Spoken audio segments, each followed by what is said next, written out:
अस्सलाम वालेकुम व्यूवर्स, कैसे हैं आप सब। So as you all know that the registration of PAF has been completed. So आप लोगों ने अपनी जो स्लिप्स हैं उन्हें प्रिंट कर लिया होगा, आ चुकी होंगी और आपको अपनी टेस्ट डेट्स भी पता चल चुकी होंगी। तो मेरे पास ये जो बुक है इसमें बेसिकली GDP का जो टेस्ट है वो मौजूद है, इंटेलिजेंस टेस्ट, जो कि मैं आज आप लोगों के साथ शेयर करना चाहती हूँ ताकि आप लोग जो है इस टेस्ट में अल्लाह ताला आप लोगों को कामयाब करें, आमीन। सो चलते हैं वीडियो की तरफ, बिस्मिल्लाहिर्रहमानिर्रहीम। लेकिन उससे पहले अगर आप मेरे चैनल पर नए हैं तो चैनल को लाइक और सब्सक्राइब करना बिल्कुल भी नहीं भूलिएगा। ओके व्यूवर्स, तो मेरे पास ये जो बुक है इसमें एकेडमिक टेस्ट यानी कि जो इंटेलिजेंस टेस्ट है इसमें प्रैक्टिस टेस्ट नंबर 8 तक मौजूद है। और अगर आप उन 8 को जो है अच्छी तरह से कर लेते हैं तो आई होप कि आपका जो टेस्ट है वो बहुत इजीली क्लियर हो जाएगा। तो चलें जी, चलते हैं फर्स्ट MCQs की तरफ। तो आप देख सकते हैं कि मेरे पास जो फर्स्ट MCQs है वो है which choice mention the last letter of the word rearrange from the following jumbled spelling. यानी आपको स्पेलिंग्स दिए गए हैं जो कि जम्बल्ड हैं, आपने इनको पहले अरेंज करके लिखना है और फिर उसका जो लास्ट वर्ड है वो बनाना है। तो अब आप सबसे पहले तो अपने जहन में खुद सोचें कि अगर हमारे पास इन ग्रास लिखा हुआ है तो इससे क्या जो न्यू वर्ड है वो बन सकता है। ओके, तो आप देख सकते हैं कि ये जो वर्ड था उसको मैंने यहाँ पे क्या किया, लिख दिया। और इससे जो मेरे पास न्यू वर्ड बन रहा है वो स्ट्रेंज बन रहा है। और स्ट्रेंज का जो लास्ट वर्ड है वो हमारे पास ई है। तो देखिए हमारे पास ऑप्शन 1 जो है वो ई मौजूद है, तो मैंने ऑप्शन 1 को जो है वो पहले से ही टिक कर दिया। Now I have the second MCQs, that is I walked north for 4 kilometers, turned to my left and walked 6 kilometers, then turned to my right again and walked 4 kilometers. Which of the choices mention the distance from the starting point to the place where I stopped? तो इसके लिए आपको सबसे पहले जो है आपने एक पेज के ऊपर ये बना लेना है नॉर्थ साउथ वेस्ट तो ईस्ट, क्योंकि आप देखिए तो यहाँ पर उन्होंने डायरेक्शंस मेंशन किए हुए और आपको उसके थ्रू जो है इसे सॉल्व करना है। तो अब आप देखें कि उसने फर्स्ट चीज़ आपको क्या कही है, उसने कहा I walk north for 4 kilometre, यानी वो 4 किलोमीटर जो है नॉर्थ की तरफ चला है। तो यहाँ पर देखिए नॉर्थ हमारे पास कौन सा वाला है, ये वाला है। तो आप यहाँ से लाइन लगा दें 4 किलोमीटर, ऊपर 4 लिख दें, यानी कि वो 4 किलोमीटर जो है नॉर्थ की तरफ चला है। नेक्स्ट आप देख सकते हैं वो क्या कह रहे हैं। उसके बाद देखें तो वो कहता है turn to my left and walk 6 kilometres, यानी जहाँ तक उसने 4 किलोमीटर तक किया था, ये मैंने नीचे वापस बनाया है। तो उसके बाद उसने अपनी लेफ़्ट साइड यानी जो कि ये वाली साइड बनती है यहाँ पर उसने कितनी वॉक की, ऑलमोस्ट 6 किलोमीटर। तो यहाँ पर उसने अपनी 6 किलोमीटर की जो वॉक है वो कंप्लीट कर ली। आगे देखें एंड वॉक 6 किलोमीटर्स, अच्छा उसने अपनी एंड वॉक 6 किलोमीटर हमने बना लिया 6 kilometre, then turn to my right again and walk 4 kilometre, यानी 6 से वो आप क्या करते हैं अपनी राइट साइड पे मुड़ते हैं। तो देखें राइट क्या बनती है, यहाँ से ऐसे कर लें। अब उसने राइट पे कितनी वॉक कर ली, 4 किलोमीटर। फिर वो कहता है 4 किलोमीटर के बाद वो कहते हैं which of the choice mention the distance from the starting point to the place where I stop. तो अब हमने देखना है कि उसने कितना डिस्टेंस अपनी स्टार्टिंग पॉइंट से अभी तक जो है कवर कर लिए। ओके जी व्यूअर्स, तो आपने क्या करना है, टोटल डिस्टेंस के लिए अपने पॉइंट पर आ जाए, यहाँ से लेके यहाँ तक का आपने टोटल डिस्टेंस फाइंड करना है। तो आप देखें 4 और 6 हमारे पास कितने होते हैं, 10 होते हैं। 10 और 4 हमारे पास कितने होते हैं, 14 होते हैं। यानी उसने यहाँ से लेकर यहाँ तक 14 किलोमीटर जो है वॉक अपनी जो कंप्लीट कर ली, 14 किलोमीटर। तो अब यहाँ पे हमने देखना है कि क्या 14 वाला ऑप्शन मौजूद है। तो अब आप देखेंगे कि 14 वाला ऑप्शन जो है वो यहाँ पे सेकंड ऑप्शन मौजूद है, तो इसको आपने टिक कर देना है। अब उन्होंने आपको टोटल डिस्टेंस कहा था, तभी हमने यहाँ से जो है अपनी सारी जो है मेजरमेंट कंप्लीट कर ली। तो इसके लिए आपको ये चीज़ सबसे पहले पता होना चाहिए कि आपने नॉर्थ कहाँ तक लेना है, ईस्ट कौन सा है, वेस्ट कौन सा है, साउथ, और फिर आपको पता होना चाहिए आपका लेफ़्ट और राइट कौन सा है। उससे आप बहुत ईजीली ऐसे क्वेश्चन को सॉल्व कर सकते हैं। The third MCQs is one of the figure is out of step in the following series, spot out the odd figure। आपको कुछ नंबर्स दिए गए हैं, कुछ फिगर्स मतलब दी गई हैं, और आपने क्या करना है उनमें से जो ओड वन आउट है यानी जो उनसे मैच नहीं होती उसको बाहर निकालना है। तो इसके लिए मैं फिर से इसको एक पेज पे लिख लेती हूँ। तो आप देख सकते हैं ये वाली जितनी सीरीज़ थी मैंने उठा के यहाँ पर लिख दी, यहाँ पे मैंने लिख दिया। अब आपने देखना है कि मैंने 3 के बाद एक वर्ड छोड़ के 5 लिखा है, यानी 4 छोड़ के 5 लिखा। इसी तरह मैंने 5 के बाद 6 और 7 यानी 2 वर्ड छोड़ के 8 लिखा। इसी तरह आप देखिए, अगर 2 के बाद आप कितने वर्ड छोड़ेंगे, 3, तो 8 के बाद अगर 3 वर्ड छोड़ें, 9, 10, 11, तो मैंने 12 लिखा, ठीक लिखा। अब 12 के बाद मैंने 4 वर्ड छोड़ने, क्योंकि 3 के बाद 4 आता है, तो 13, 14, 15, 16, यानी कि मैं यहाँ तक छोड़ती हूँ तो 17 आता है। अब 17 के बाद मैंने 5 वर्ड छोड़ने, यानी 18, 19 और 20, 21, 22, यानी 23 आना चाहिए। लेकिन यहाँ पर क्या लिखा हुआ है, 20, तो इसका मतलब ये 20 इनमें से अलग चीज़ है, उसको हमने बीच में से निकाल देना है।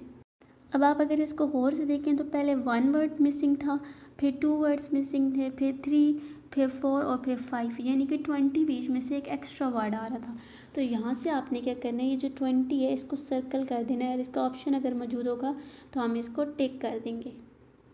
The fourth MCQ is write the number of the 2 words which have the same relation as bird and cage। यानी परिंदे का अपने पिंजरे के साथ जो रिलेशन होता है वैसा हमने इनमें से किसी 2 वर्ड्स का निकालना है। तो आपने इसमें सबसे पहली चीज़ ये देखनी है कि यहाँ पे एक एनिमल का जिक्र है, तो हम कोशिश करेंगे कि पहले किसी एनिमल को देखें। तो प्रिजनर, स्टेबल, हॉर्स, कोर्ट और जज। तो इसमें से अगर हॉर्स को देखें तो हॉर्स हमारे पास एनिमल है। अब हॉर्स के साथ ना प्रिजनर का कोई लेना देना है, क्योंकि प्रिजनर क्या है, कैदी, ठीक है। इसी तरह कोर्ट का कोई लेना देना नहीं है, जज का कोई लेना देना नहीं है, लेकिन स्टेबल जो होती है उसका घोड़े के साथ लेना देना है। तो इसका जो करेक्ट ऑप्शन है वो 3 और 5 है हमारे पास। क्योंकि हम अगर किसी एनिमल की बात करें तो हमने पहले तो देखना है कि क्या एनिमल मौजूद है बीच में, अगर है तो ठीक है, नहीं तो अगर नहीं है तो फिर हम उसके मिलता जुलता सेकंड जो चीज़ है उसको कोशिश करेंगे देखने की। Okay ji, 5th MCQ is which choice mention the required words. Watch is to time as barometer is to, यानी घड़ी से हम क्या मेजर करते हैं, टाइम, तो बैरोमीटर से क्या होता है। जिन बच्चों ने 9th और 10th की केमिस्ट्री पता है उनको बहुत अच्छी तरह पता होगा कि बैरोमीटर किस चीज़ से को मेजर करने के लिए यूज़ करते हैं, प्रेशर को। तो हम यहाँ पर प्रेशर का ऑप्शन जो है वो टिक लगा देंगे। ये जिन्होंने पढ़ी हुई है 9th 10th first year second year, obviously आप उसके बाद ही टेस्ट दे रहे हैं तो आपको पता होगा कि बैरोमीटर जो है उससे हम प्रेशर को मेजर करते हैं। Okay ji, MCQs number 6 is which choice mention the answer. If 1 + 1 is equal to 2 + 3 is equal 13, 3 + 3 is equal 18, then 4 + 3 is equal dash. तो इसके लिए आपको सबसे पहले पता होना चाहिए कि 2 + 3 13 कैसे है, 3 + 3 18 कैसे है। अगर आप ये लॉजिक समझ लेते हैं तो आप बहुत आसानी से जैसे सारे MCQs जो हैं सॉल्व कर सकेंगे। तो इसको मैं पहले एक पेज के ऊपर उतार लेती हूँ। तो ये आप देख सकते हैं कि मैंने ये जो यहाँ पे सारी सीरीज़ लिखी थी ये मैंने सारी उठा के यहाँ पे लिख दी, लेकिन ये आती किस तरह, तो उसके लिए मैंने पहले ही सॉल्व कर दिया ताकि आपका टाइम भी बच जाए और मेरा टाइम भी बच जाए, वीडियो ज़्यादा लंबी ना हो। तो देखिए, अगर मैं 1 और 1 का स्केयर लेती हूँ तो 1 + 1 2 ही होता है। सिमिलरली अगर यहाँ पे 2 + 3 13 है, किस तरह होगा कि 2 का स्केयर और 3 का स्केयर लें तो 2 का स्केयर 4 बनता है, 2 2 ज़ार 4, और 3 का स्केयर लें 3 3 ज़ार 9 बनता है। तो हमारे पास 3 और 4 और 9 कितने बन जाते हैं, 13 बन जाते हैं। सिमिलरली 3 + 3 18 किस तरह होता है कि 3 का स्केयर और 3 का स्केयर, तो 9 + 9 18 बन जाते हैं। इसी तरह जब हमारे पास जो वैल्यू दी हुई है 4 और 3, तो 4 का स्केयर लेंगे और 3 का स्केयर लेंगे, तो 4 4 से 16 और 3 3 से 9, यानी कि हमारे पास 25 बन जाएगा। ये आपको समझ आ गई होगी कि इनमें हमने सब का क्या कर लेना है, स्केयर ले लेना है। तो अब हम देखते हैं कि 25 ऑप्शन मौजूद है, तो बिल्कुल हमारे पास मौजूद है। सेकंड ऑप्शन हमारे पास वो 25 है, तो यहाँ पे मैंने 25 को जो है एग्जैक्ट टिक कर दिया। तो आप देखिए कितना मुश्किल लग रहा था सोचने में, लेकिन जब हम स्केल लेंगे तो पता चलेगा ये तो बहुत आसान है। MCQs number 7 is which choice mention the 2 letters that should come next in the following series in the correct order, A C F J। तो हमने बताना है कि J के बाद अब यहाँ कौन सा वर्ड आएगा, तो चलिए इसको देखते हैं। तो बच्चे इसको समझाने के लिए मैंने यहाँ पे पूरी जो A to Z हमारे पास है वो मैंने लिख दी है। अब मैंने यहाँ पे क्या करना है, ACFJ के बाद वाला वर्ड देखना है। यहाँ पे देखिए इन्होंने यही दिया हुआ है ACFJ। तो अब आपने यहाँ पे क्या करना है, टिक कर दीजिए। आपके पास फर्स्ट वर्ड क्या है, ए है, तो ए को आपने टिक कर देना है। सेकंड वर्ड आपके पास सी है, तो आपने यहाँ से सी को टिक कर देना है। थर्ड वन आपके पास एफ़ है, तो यहाँ पे आप देखें एफ़ की है, इसको आपने टिक कर देना है। एफ़ के बाद आपके पास जे को आप टिक कर दें। अब आपके लिए आसानी क्या होगी, देखिए उन्होंने ए के बाद एक वर्ड छोड़ दिया, ठीक हो गया, एक वर्ड आप कैंसिल कर दें। सिमिलरली उन्होंने सी के बाद क्या किया, दो वर्ड्स छोड़ दिए, तो दो को आप काट दी। सिमिलरली एफ के बाद उन्होंने क्या किया, तीन वर्ड्स छोड़ने थे तो तीन छोड़ दिए, 1 2 3।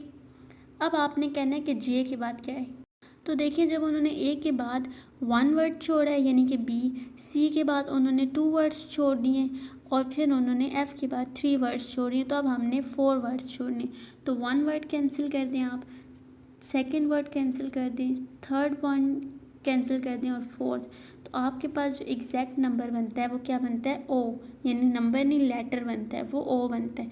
तो आप देखिए यहाँ पर हमारे पास ओ का जो ऑप्शन है वो मौजूद है, सेकंड ऑप्शन, तो उसको आपने जो है टिक कर देना है। या आपने चीज़ देखनी है कि वो कितने वर्ड्स हैं वो छोड़ें, तो आप बहुत ईजीली इस क्वेश्चन को सॉल्व कर सकते हैं। MCQs number 8 is if DCF means bad then ECV means which choice mention the last word of the above required word.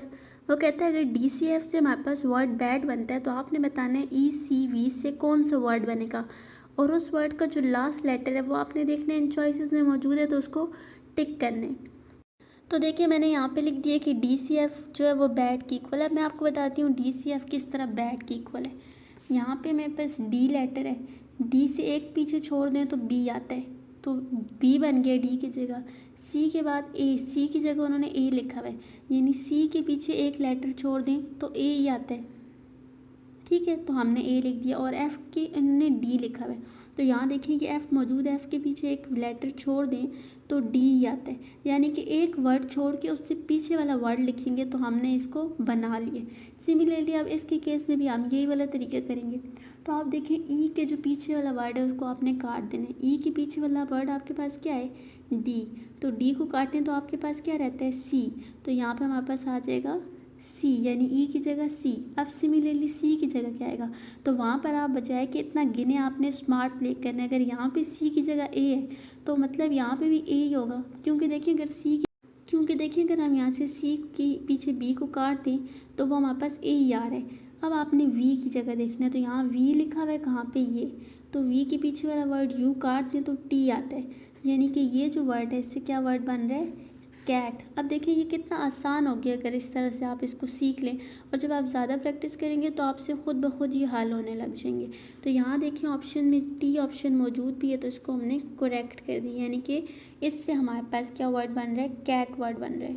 MCQs number 9 is right the number of pair which is different from others in the following, यानी इनमें से जो different है उसको हमने टिक करना है, तो वो मैंने पहले ही किया हुआ है, क्योंकि देखिए स्कूल और स्टूडेंट जो वो मिलते जुलते हैं, स्कूल होगा तो स्टूडेंट होंगे, पेन है तो इंक है, लेकिन गार्डन और कैंटीन का आपस में कोई लेना देना नहीं है, कैंटीन और स्कूल हो सकते थे, तो ये इनमें से एक डिफरेंट है, इसलिए मैंने इसको टिक कर दिए।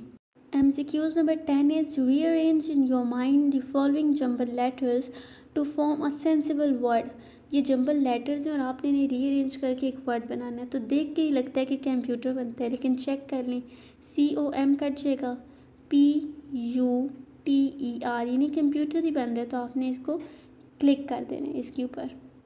MCQs number 11 is I started walking down a road in the morning facing the sun, after walking for some time I turn to my left then I turn to my right, in which direction was I going then name the choice which mention the correct answer.